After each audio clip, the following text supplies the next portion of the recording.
Karyn Bryant for MMA H.E.A.T. I'm here with Magnus Cedenblad, who'll be taking on Francis Carmont Saturday night at UFC Sweden. And first and foremost, you are a Swedish fighter. You're making your UFC debut. How does it feel to be doing that on home turf? Yeah, I feel brilliant. I love it.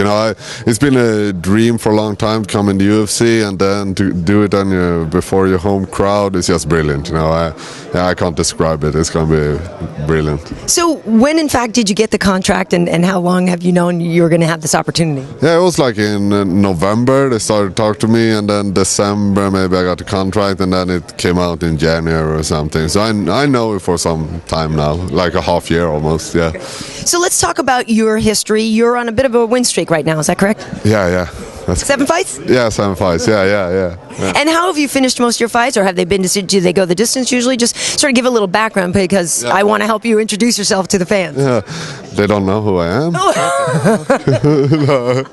No, but I've finished most of my fights, like all of them except one. All of my 10 fights, I finished all 9 in the first round, I think, and 1 to decision. So I often finish my fights, and it's like TKO, submission, KO. It's been all over the place.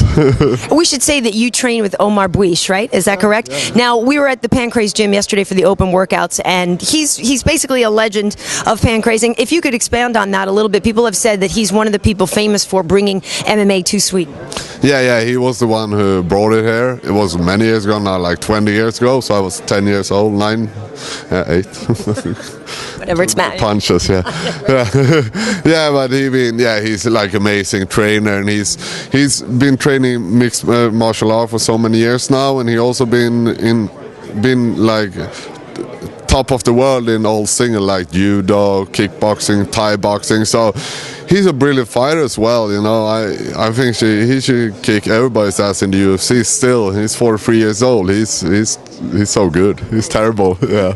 Well, there was a question during the press conference whether or not you and Reza and Alexander all know each other, and maybe you do and maybe you don't. But is there a tight-knit scene here for MMA? Is it something where even if you don't know them personally, you guys feel kind of close? Yeah, of course. It's in Sweden, I think we are not that many fighters, so I think we keep together, and it's like Alex and me been training for some time now together as well, not like every week, but yeah, back and forth. And Reza is training at my gym as well, so yeah, we keep together, and all, like, if we don't know each other, it's still MMA fighter. Right. So, and it's small in Sweden, so it's like everywhere, we keep together. Yeah.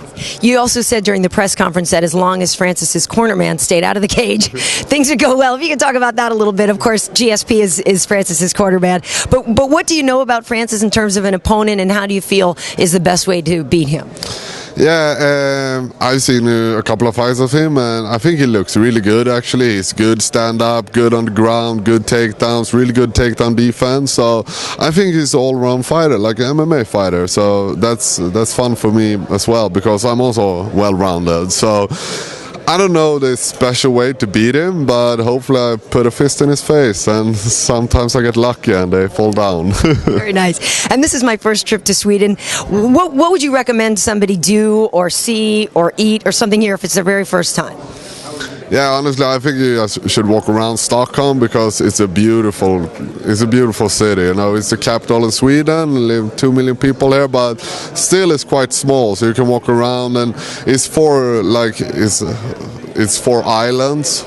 So it's a lot of water around it. So it's a different capital than most countries have. So I think that's the most important. Then we have good food as well. So yeah, I've heard about the pizza, which I would not have expected. No, it's quite funny. I think a lot of people come here and say, "Yeah, you have really good pizza and kebab. Is that your national food?" And like, no, that's Italy and Turkey or something. We have Swedish meatballs, but those are not that exciting. But they're very good. Yeah, they're okay, but it's not that exciting. So I think pizza and kebab is more exciting than maybe.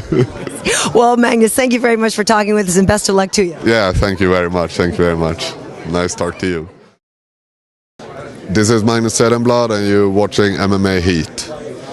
Det här är Magnus Cedenblad, och ni tittar på MMA H.E.A.T.